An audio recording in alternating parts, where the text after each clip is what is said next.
नमस्कार, बहुत स्वागत है आप सभी का लोकल 7 न्यूज पे। मैं हूं आपके साथ अनुष्का पांडे और आज हम 4 की चौकड़ी पर बात करने वाले हैं, जो 4 बड़ी खबरों की जो जुड़ी हैं राजनीति, प्रशासन, समाज और आपके सीधे सरोकार से। तो चलिए बिना देर किए रुख करते हैं आज की 4 बड़ी खबरों की ओर। पहली खबर भिवानी से है, जहां भिवानी में 23वें रक्तदान शिविर का आयोजन किया गया, जहां युवाओं ने बढ़ चढ़कर हिस्सा लिया है। रक्तदान के जरिए मानव सेवा का संदेश दिया गया और युवाओं को आगे आने की अपील की गई। दूसरी खबर कुरुक्षेत्र से है, जहां कृषि मंत्री श्याम सिंह राणा ने कुरुक्षेत्र की मंडियों द्वारा व्यवस्थाओं का जायजा लिया है। इसके साथ ही सरकार ने गेहूं खरीद में पारदर्शिता और किसानों को बेहतर सुविधाएं पर जोर दिया है। तीसरी खबर है हिमाचल से, जहां हिमाचल प्रदेश में अप्रैल से भी बर्फबारी और बारिश का दौर जारी है। कई जिलों में ओलावृष्टि और तेज तूफान को लेकर ऑरेंज अलर्ट जारी की गई है। और चौथी खबर है हमीरपुर से, जहां हमीरपुर की बलह हरिजन बस्ती में लोग आज भी बुनियादी सुविधाओं के लिए संघर्ष कर रहे हैं। उसके साथ ही सड़क न होने और रास्ता बंद होने से ग्रामीण को भारी परेशानियों का सामना करना पड़ रहा है।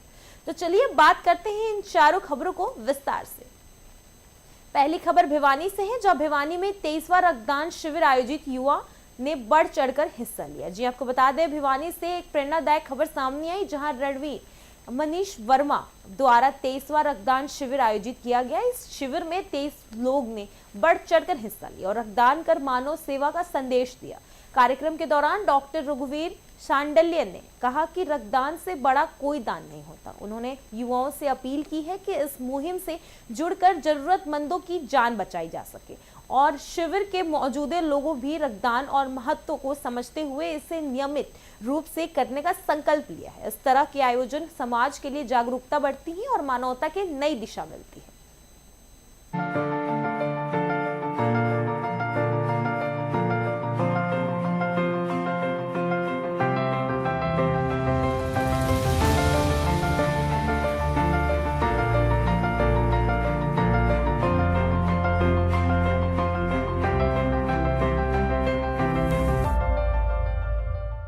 आज रक्तवीर मनीष वर्मा जी की सालगिरह पर रक्तदान शिविर का आयोजन किया गया है। इस रक्तदान शिविर में युवा रक्तदान कर पुण्य के भागी बन रही हैं। मैं सभी शहरवासियों से प्रार्थना करूंगा कि अब मौसम बदल रहा है, गर्मी का सीजन शुरू हो रहा है, तो ऐसे समय में रक्त की जरूरत पड़ती है, खासकर गर्भवती महिलाओं, थैलेसीमिया पेशेंट और एक्सीडेंट केसेस के लिए। तो रक्तदान से संबंधित सूचना मिलते ही आप आएँ। 9 से 1 बजे तक ब्लड बैंक खुला रहता है, आकर रक्तदान करो और पुण्य के भागी बने।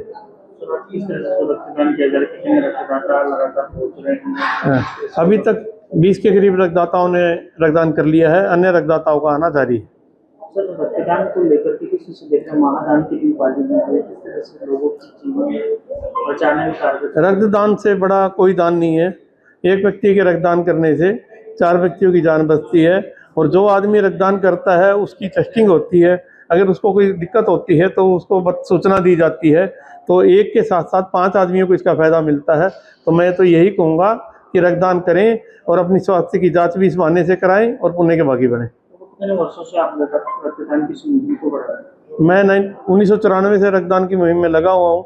हम सालगिरह, पुण्यतिथि, रस्म पगड़ी पर रक्तदान शिविर लगवाते हैं, ताकि इसलिए लगवाते हैं कि लोग रक्तदान के प्रति जो भ्रांति है, उनका शंका है, वो दूर हो और रक्तदान कर अपने आप को स्वस्थ साबित करें। आज का रक्तदान कैंप सारा चैरिटेबल ट्रस्ट की ओर से मनीष वर्मा जी की सालगिरह के ऊपर किया गया है।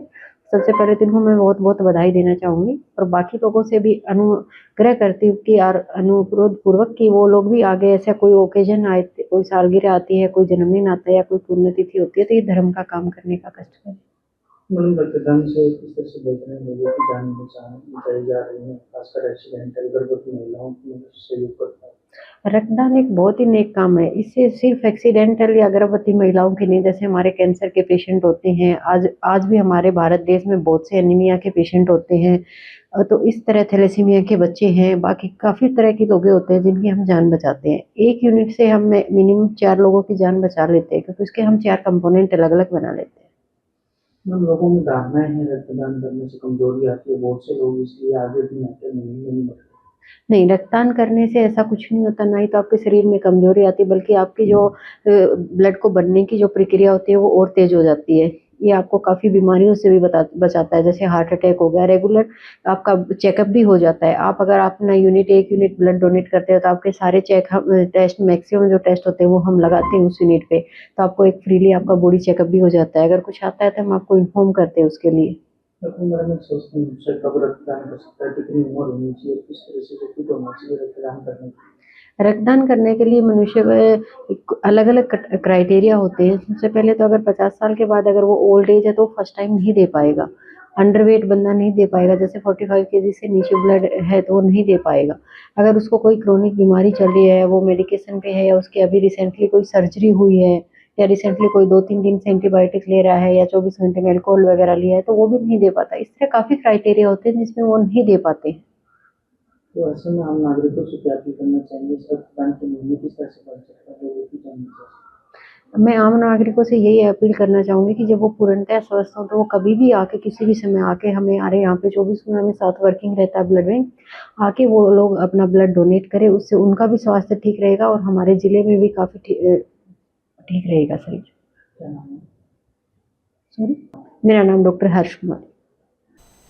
दूसरी खबर हरियाणा से है, जहां हरियाणा के कृषि मंत्री श्याम सिंह राणा ने कुरुक्षेत्र जिले की शहादाबाद, बाबैन और लाडवा अनाज मंडियों का दौरा किया। जी आपको बता दें, इस दौरान उन्होंने व्यवस्थाओं का जायजा लिया और अधिकारियों को जरूरी दिशा निर्देश भी दिए। कृषि मंत्री ने किसानों, आड़तियों और मजदूरों के लिए बातचीत कर उनकी समस्याओं जानी और उसके साथ ही उन्होंने कहा कि मुख्यमंत्री नायब सिंह सैनी ने गेहूं खरीद प्रक्रिया में पूर्ण पारदर्शिता सुनिश्चित किया है। उसके साथ ही उनका लक्ष्य तय करा। सरकार का उद्देश्य है कि किसानों को बेहतर सुविधाएं देना और समस्या की बचत सुनिश्चित करना। इसके साथ ही उन्होंने भरोसा दिलाया कि खरीद प्रक्रिया को सरल और सुचारू बनाया जाएगा। साथ ही मंडियों में किसी भी प्रकार की अव्यवस्था बर्दाश्त नहीं की जाएगी। कृषि मंत्री ने अधिकारियों को निर्देश दिया कि किसानों को किसी तरह की परेशानी ना हो।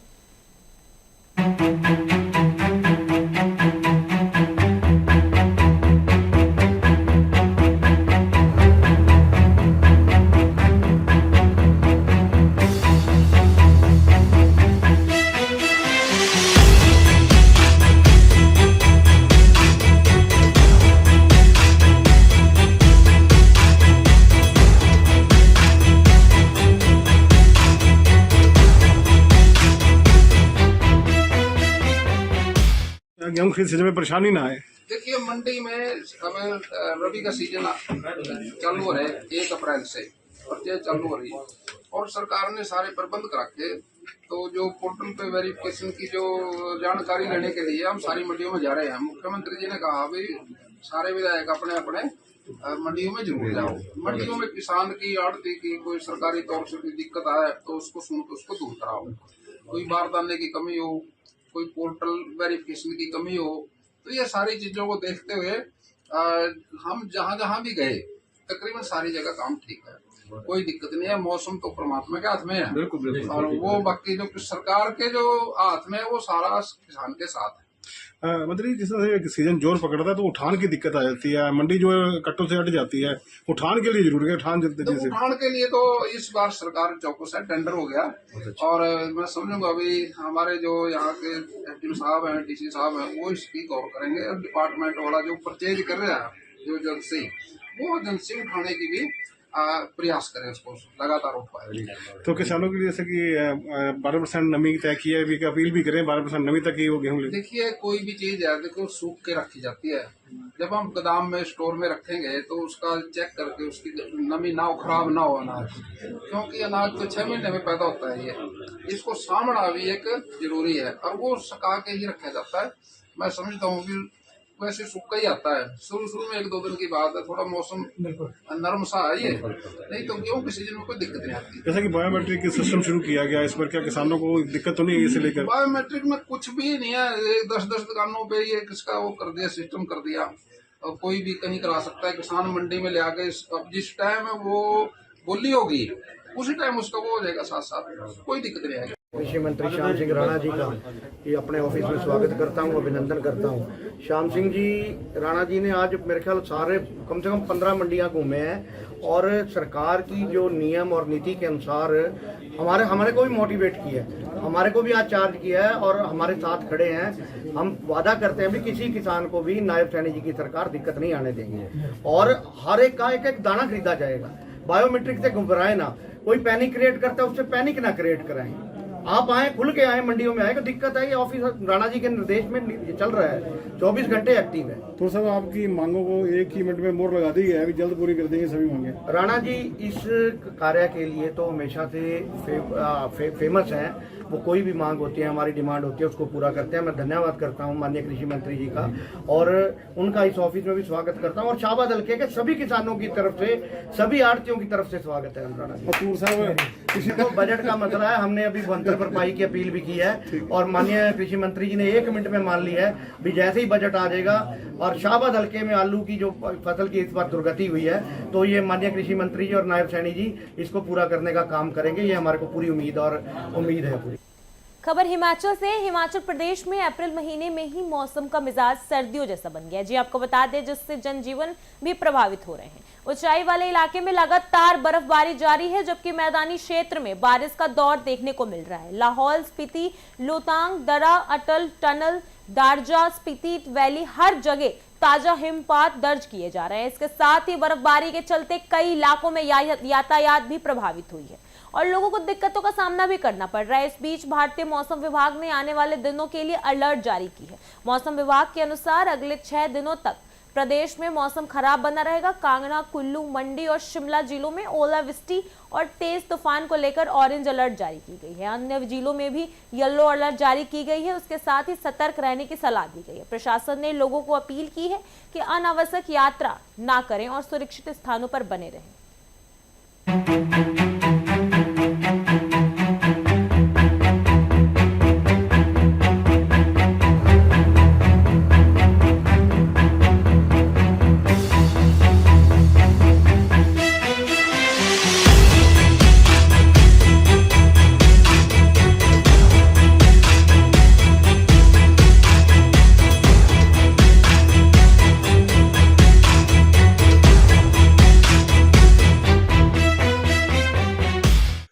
हिमाचल प्रदेश में लगातार जिस तरीके से मौसम करवट बदल रहा है, अगर देखा जाए आज भी यानी कि 4 जिला के लिए ओलावृष्टि और आंधी तूफान का ऑरेंज अलर्ट जारी किया गया है। अगर देखा जाए 9 अप्रैल तक हिमाचल प्रदेश के जो ऊंचाई वाले क्षेत्रों में हल्की बर्फबारी और मैदानी इलाकों में वर्षा और मध्य ऊंचाई वाले क्षेत्र में वर्षा की संभावना जताई गई है। अगर देखा जाए 1 या 2 दिन छोड़कर जिस तरह के ऑरेंज अलर्ट खासकर आंधी तूफान का दिया गया है, जबकि देखा जा रहा है अगर अप्रैल माह में जिस तरीके से गर्मी हिमाचल प्रदेश में हो जाती थी, लेकिन अभी भी जिस तरीके से मौसम ने करवट बदली है, ऐसे में जनवरी जैसी ठंड यानी कि अप्रैल माह में भी देखने को मिल रही है। और जबकि देखा भी जाता है जिस तरीके से मैदानी इलाकों में गर्मी, ऐसे में लगातार जो बाहरी राज्यों से जो पर्यटक है, पंजाब, हरियाणा, चंडीगढ़, राजस्थान, गुजरात व अन्य राज्यों से जो पर्यटक है हिमाचल प्रदेश में घूमने पहुंच रहे हैं। फिलहाल अगर हम राजधानी शिमला की बात करें तो राजधानी शिमला में भी आसमान में बादल छाए हुए हैं, जबकि बीते शाम से ही राजधानी शिमला में रिमझिम रिमझिम वर्षा होना शुरू हो चुकी थी। और जबकि अगर हम ऊंचाई वाले क्षेत्र की बात करें जिसमें लाहौल स्पीति की शिंकुला दर्रा, रोहतांग और बारालाचा में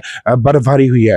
इसके अलावा देखा जा रहा है लाहौल स्पीति की जो कुछ एक सड़क मार्ग बर्फबारी के चलते बंद हो चुके, अवरुद्ध हो चुके हैं, लेकिन प्रशासन का यही प्रयास रहेगा कि इन सड़क मार्गों को खोला जाए, क्योंकि शनिवार और रविवार यानी कि वीकेंड के दौरान अक्सर देखा जाता है बाहरी राज्यों से जो पर्यटक है, पंजाब, हरियाणा, चंडीगढ़, राजस्थान, गुजरात व अन्य राज्यों से जो पर्यटक है हिमाचल प्रदेश में घूमने पहुंचते हैं। और ऐसे में जो सड़क मार्ग को खोलने का प्रयास प्रशासन की ओर से किया जाएगा। अगर देखा जाए कुल्लू और लाहौल स्पीति प्रशासन के साथ साथ बीआरओ की टीम लगातार जो सड़क मार्ग को खोलने का प्रयास कर रही है और अक्सर देखा जाता है ब्लैक आइस के चलते दुर्घटनाओं के भी कई मामले सामने आते हैं। फिलहाल अगर राजधानी शिमला की हम बात करें तो मैं पे सोगे से चाहूंगा कि कुछ यहाँ की तस्वीरें दिखाई जाए जिस तरीके से राजधानी शिमला में जो आसमान में जो बादल छाए हुए। इसके अलावा बताना चाहेंगे कि हिमाचल प्रदेश में जो लाहौल स्पीति जिला के ऊंचे पहाड़ों पर जो अप्रैल में भी बर्फबारी हो रही है और बीती रात को भी अटल टनल, रोहतांग और शिंकुला दर्रा में ताजा बर्फबारी हुआ है।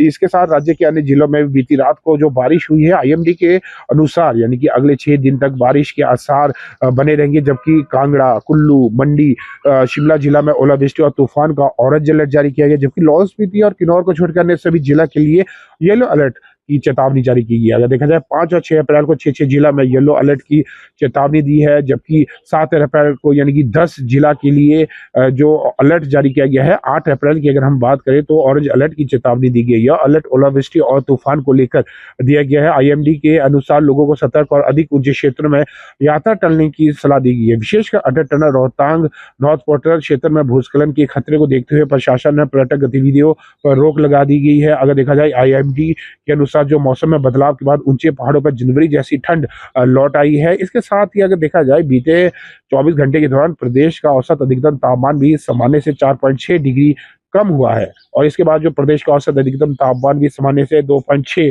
डिग्री सेल्सियस नीचे गिरा है। अगले एक सप्ताह तक ठंड से राहत के आसार नहीं लग रहे और पहाड़ों पर बारिश और बर्फबारी जारी रहने से जो तापमान में अभी भी अगर देखा जाए 3 से 4 डिग्री की गिरावट आई है। लेकिन सबसे ज्यादा जो समस्या है किसान और बागवानों को देखने को मिल रही है। अगर देखा जाए हिमाचल प्रदेश की अगर हम बात करें तो हिमाचल प्रदेश में 70% से अधिक किसान और बागवान है। ऐसे में 5500 करोड़ का कारोबार सेब के ऊपर निर्भर करता है। निश्चित तौर पर यदि मौसम खराब रहता है इससे कहीं ना तो कहीं जो किसान और बागवान है उन्हें भी काफी नुकसान झेलना पड़ता है और मौसमी सब्जी के साथ साथ सेब पर इसका असर देखने को मिल सकता है। कामेश्वर शर्मा की रिपोर्ट शिमला से।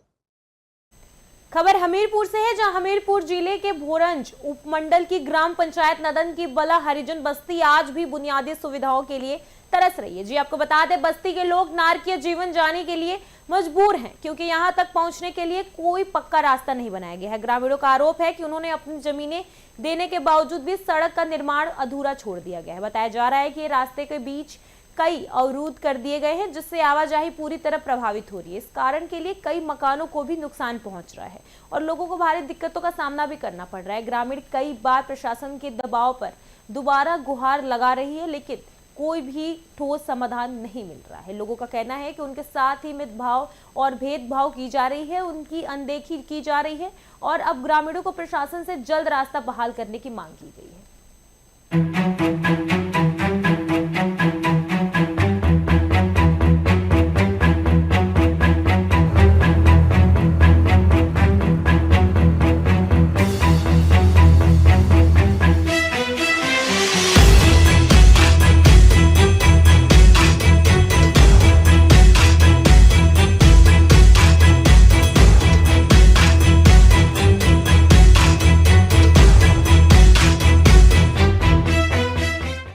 से हमारे ये रोड का काम स्टार्ट हुआ। जब ट्रैक बनाया गया तो हमें यही बताया गया कि हम दोनों समुदायों या अपने गांव के लिए सड़क बन रही है, लेकिन जैसे जैसे PWD को ये हैंड ओवर किया गया ट्रैक तो 2024 तक आते आते ये 500 मीटर तक का पक्का कर दिया PWD ने। और जैसे पक्का हो गया जो जनरल कम्युनिटी के लोग हैं वहाँ तक सबको फैसिलिटी मिल गई, तो उसके आगे उन्होंने आगे कभी कोर्ट में सिविल सूट डाल दिया और आगे की ज़मीन देने के लिए सड़क के लिए मना कर दिया। आज की सड़क के लिए जो पैसा मंजूर हुआ था किस सड़क से SC SP Act से हुआ ये मंजूरी है। और जो पंचायत के पहले बने हुए रास्ते थे 3-4 फुट के जो साइकिलेबल या स्कूटरेबल थे वो भी टूट गए। आज की डेट में हम पैदल चलने के लिए भी परेशान है, रास्ते भी नहीं हमारे पास। हमारे घर भी उखाड़े गए हैं उसमें जो ट्रैक बनाया उस टाइम। अभी भी हमारे 2-3 घर ऐसे हैं जो रोड के एज पे टंगे हुए हैं, क्योंकि जब डिपार्टमेंट ने रोड बनाना था तब तक उसमें स्पोर्टिंग डंगे वगैरह लगने थे। अब तो 5 साल हो गए सर, 5 साल से हम उस रास्ते में चल रहे हैं, खड्डे पड़े हैं उस ट्रैक में, रास्ता नहीं है। लेकिन अब वो आगे भी कोई आस नहीं है उसको बनने की। उन्होंने मना कर दिया कि हम नहीं देंगे आगे ज़मीन। प्रशासन के पास आ रहे हैं, हम 1 साल से आ रहे हैं, प्रशासन यही बोल रहा है कि हम कोशिश कर रहे हैं। हम अभी भी आए हैं यही सोच के कि प्रशासन की अभी जो SC कमेटी गई थी मौके पर रिपोर्ट लेने के लिए, वो उनकी मीटिंग भी हो गई अभी। तो सर मैडम से यही बात करने आए हम कि क्या डिसीजन हुआ, अभी हमें इसके बारे में नहीं बताया गया है कि आगे क्या एक्शन लेंगे। हमारी सड़क रोड सड़क की है, हमारी सड़क जो है वो हम पंचायत नंदन से आए हुए हैं। पंचायत नंदन है हमारी और गांव हमारा बालबलेट है, तहसील भोरंज है। हम अपनी समस्या लेकर 2021 से हर दरबार में, हर सरकार के पास, हर एडमिनिस्ट्रेशन के पास जा रहे हैं। हम SC हैं, हमारा जो फंड्स है वो SC STP का फंड जो है वो हमारा उस रोड पे लगा था और पीछे स्वर्ण लोग थे। तो 2021 में रोड का काम शुरू हुआ हमारा, तो हमने दोनों समुदाय ने कंट्रीब्यूशन करके उस रोड को ट्रैक किया। ट्रैक करने के बाद PWD के हैंड ओवर किया, तो PWD ने हमसे NOC मांगी, तो हमने दोनों समुदाय ने एनओसी दी।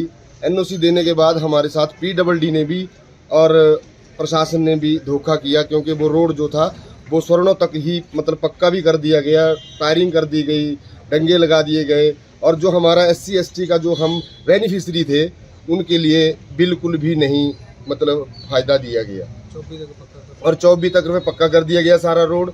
और हम लोग 2021 से सारा जितने भी हम SC बस्ती वाले लोग हैं, हर मतलब DC ऑफिस में, SDM के पास, PWD विभाग के पास, हर विभाग के पास जा रहे हैं, और हमारी कहीं भी सुनाई नहीं की जा रही है। और जो हमारी लैंड शुरू से जब जहाँ से जो रोड स्टार्ट होता है, वहाँ से जाऊ हाईवे से जो स्टार्ट होता है, वहाँ से हमारा जो रोड है वहाँ पे हमारी अपनी मिल्कियत भूमि उन्होंने यूज़ कर ली, और हमारा फंड्स भी यूज़ कर लिया गया है। अब हमें नहीं सड़क भी नहीं दे रहे हैं, और जो हमारा रास्ता था बनाया हुआ पंचायत का, वो जो हमारी ग्राम सभा सुधार काम बल्ब लेट की है, उन्होंने जो पीड़ा उठाया और ट्रैक बनाया, दोनों समुदाय ने ट्रैक बनाया, वो जो हमारे पंचायत के रास्ते थे वो भी उखाड़ दिए गए। अब हमारे घर भी ऊपर टंगे हुए हैं, हमें मतलब हरिजन बस्ती के लिए रास्ता आने जाने में भी हम वंचित हैं, और हमारे छोटे छोटे बच्चे स्कूल जाने से भी वंचित है। और बरसात में हमारा इतनी दिक्कत है हमें कि हम लोग कहीं जाने आने के लिए नहीं है, और हमारी जितनी भी सुविधाएं उनसे हम वंचित हैं, सरकारी सुविधा जितने भी हैं उनसे हम वंचित हैं आज तक। और पंचायत का कोई काम नहीं होता है, क्योंकि हमारी जो सड़क है, जो हमारे रोड ट्रैक बनाया गया है, वो ट्रैक बनाया गया है हमारा 1.5 किलोमीटर, जो कि 500 मीटर जो है वो पक्का कर दिया गया इन्होंने। और जो हमारा SC हेड का जो फंड्स था उसको इन्होंने यूज़ किया, हमारे साथ धोखा किया, हमारे साथ अन्याय किया। हम अन्याय के लिए आज भी DC महोदय जी के पास आए हुए हैं, और मतलब अगर न्याय मिलता है, नहीं तो ठीक है, नहीं तो हम उस रोड को जहां हमारी मलकीत भूमि है, जब हमें नई फैसिलिटी मिल रही है और हमें नहीं मतलब ये मिल रहा है, तो हम वहां पे अपना मतलब बैरिगेटिंग या अपनी हम सुविधा वहां से उनको नहीं देंगे। लेकिन हमें सड़क की सुविधा से जोड़ा जाए। तो वहाँ कितनी दिक्कतें होती हैं, सड़क सुविधा नहीं बहुत है? ज़्यादा दिक्कत होती है, डेली हमें अप डाउन करना पड़ता है, तो हमें पैदल जाने में भी दिक्कत होती है, रास्ते उखड़ गए हमारे, और बरसात में तो बहुत ज़्यादा मुश्किल है। आगे आने वाली बरसात में हम कैसे जाएंगे? हमें तो आगे आने वाली परेशानियों से हम बहुत ज़्यादा परेशान है कि हम आगे कैसे चलेंगे, हमारे बच्चे स्कूल कैसे जाएंगे। तो प्रशासन सरकार से क्या मांग करते हैं? हमारी यही मांग है कि हमें सड़क की सुविधा से जोड़ा जाए। फिलहाल इस बुलेटिन में मेरे साथ इतना ही। ऐसे ही तमाम खबरों के लिए देखते रहिए लोकल 7 न्यूज़।